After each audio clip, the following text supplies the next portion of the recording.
Hello everyone, you're watching Just Do It Yourself channel, and today we have 2015 Ram 1500 and we will be replacing upper ball joint on the passenger side.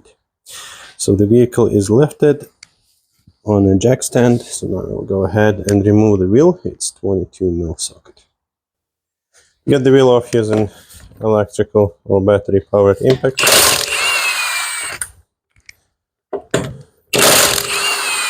Irreplaceable tool in a shop. I think it's like 1400 foot-pound torque to lose the nuts.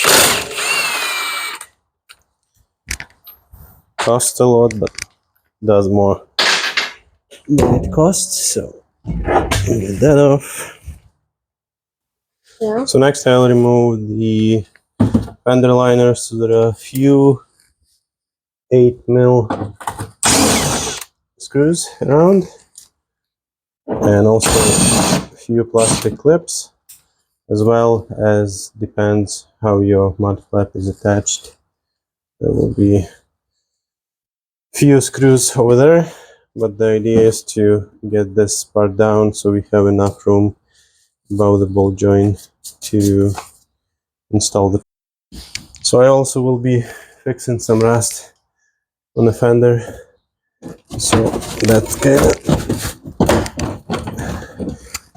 the main thing that I would like to do while I'm replacing the ball joint. So this is how it comes off. Now we have plenty of room to work. Next I will remove 21mm nut out of the ball joint. Just use an impact and swivel. So the ball joint started to spin inside, so we can grab a pry bar and just push on a upper control arm to get it locked, or we can hold it at the end. So I'm just using pry bar to push it down, but normally the ball joint is stuck, so you would grab a hammer and hit your knuckle where the ball joint goes inside really hard a few times, one or two times, and it will drop. Next, what we will do, we'll take a bungee cord and just secure your knuckle, just to make sure that you're not putting too much stress on the axle. So this ball joint boot is gone. Basically, we will go ahead and replace the ball joint. Right, next I will go around with a little chisel and get rid of all the rust that has built up, because we will need to press it up. So we want to make sure that this side is as clean as possible. Next we will spray it with WD. Let's go all the way around, and it's also a good time to check if there is any snap rings. This is original one, it doesn't have one, but the aftermarket usually comes with the snap ring that goes on this side, so you will need to remove that before you press your ball joint out. So the ball joint press or removal tool is installed. I will leave a link in the description to the video so you can see how much room it requires, and that's where your fender liner would be, so that's why you would need to remove it. The other option would be to remove entire control arm and do this on a bench. I think removing the liner is way easier. So now I'll just keep going until this bushing pushes our ball joint into this cup. Okay, so the ball joint is out. Here it is. As I mentioned before, it wasn't too bad, but the rubber boot was all cracked. So now I'll just clean this area and install the new one. So here is the new ball joint. I'm using Moog. I will leave a link in the description. It comes with the snap ring, cotter pin, washer and castle nut, and grease nipple. So we will install the nipple after we install the ball joint. So we get it aligned. We'll use the same tool as before. This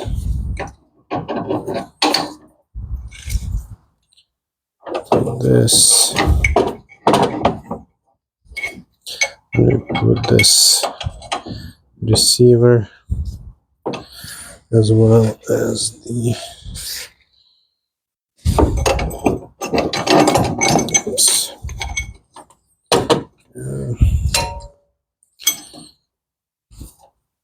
It's not the easiest thing to put all this together.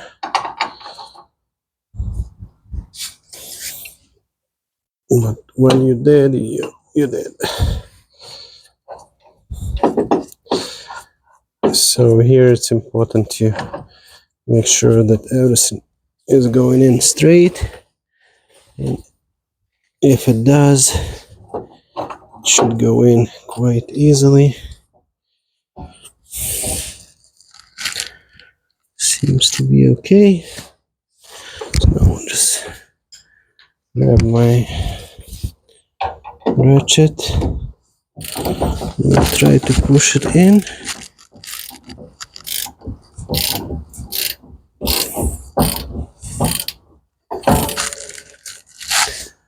Just like that, all the way in. So now when this is really tight and you can see that the ball joint hit the upper control arm, you can get this loose and remove it.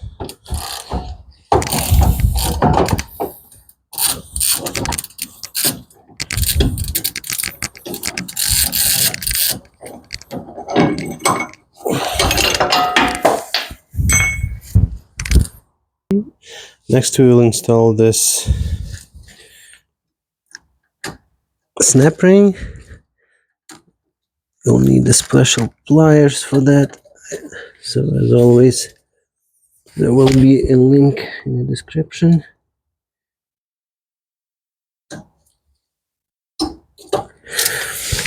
Having said that, like the gap from the control arm to the snap ring is just huge. So I'm not sure exactly why this is like that, because I would expect it to go basically against the control arm. So this will ensure that if for some reason this gets loose, it will not come off completely. But normally I would expect that snap ring to go against the control arm. Not sure if the control arm was replaced, though it seems to be original. But we are where we are. So get that snap ring on. Next thing, we'll install the grease nipple. So I'll just remove this cap, get this grease nipple in, get it started. Very often there is no thread, so they are kind of self-tapping. I'm just using 8mm socket to get it all the way in.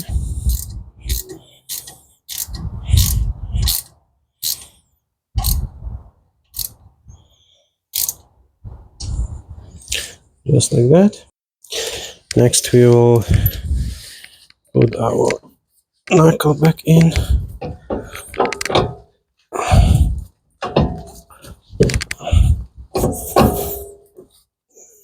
So using the washer and a castle nut, So the previous one had it was a lock nut, nylon lock nut. This one has a cotter pin. So we'll just remove this bungee cord now.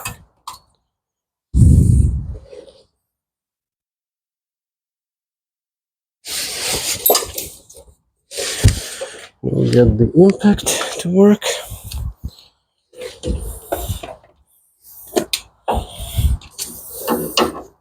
Don't over torque this. This is supposed to be only 40 foot-pounds. So we'll just get it snug. Then we'll torque it. Okay, so now we will torque it to 40 foot-pounds plus 200 degrees of rotation. So 180, we have number over here. So basically this hole is pointing this way. So 180 would be this way plus 20 degrees. So it should be pointing towards the engine. So we'll just keep going until we have 200 degrees of rotation.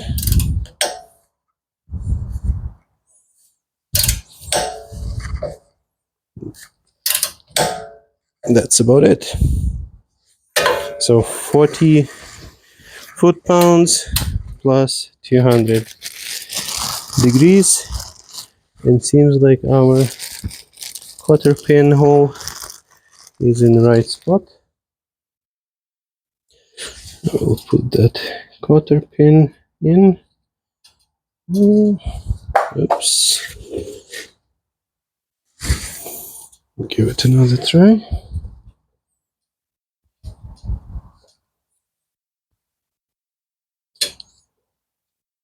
And just touching the nut, so we will give it a little bit more.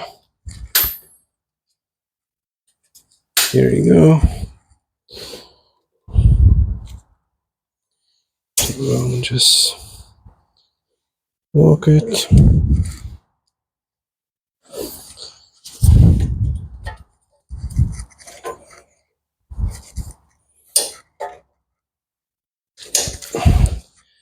Okay, so now the last thing would be to give it some grease. Just using grease gun. You don't want to put too much. As soon as you can see that rubber boot started to expand, that will be enough.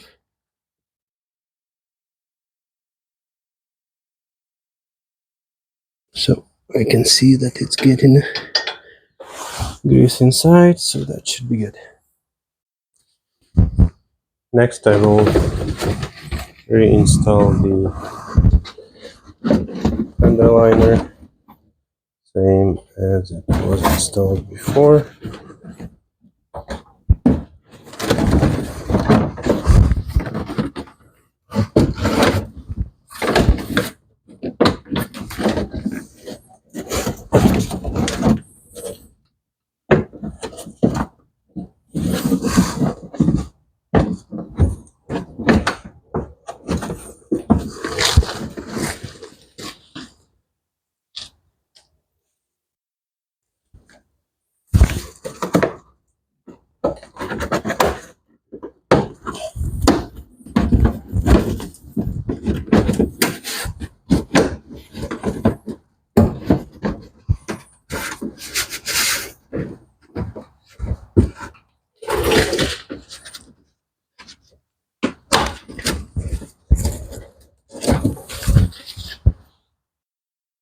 Next I will install the wheel back on.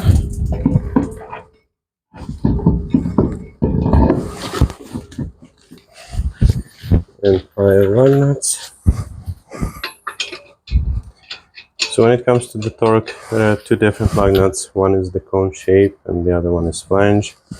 So the cone shape it will torque to 130 foot-pounds, while the flange tape 140 foot-pounds. Get it snug.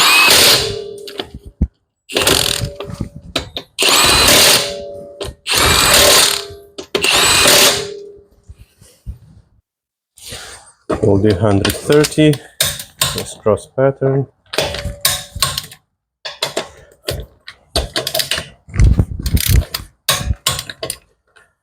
And that will be it. Thanks for watching, guys. Please like and subscribe. Please check the links for the parts and tools in the description to the video. And as always, just do it yourself.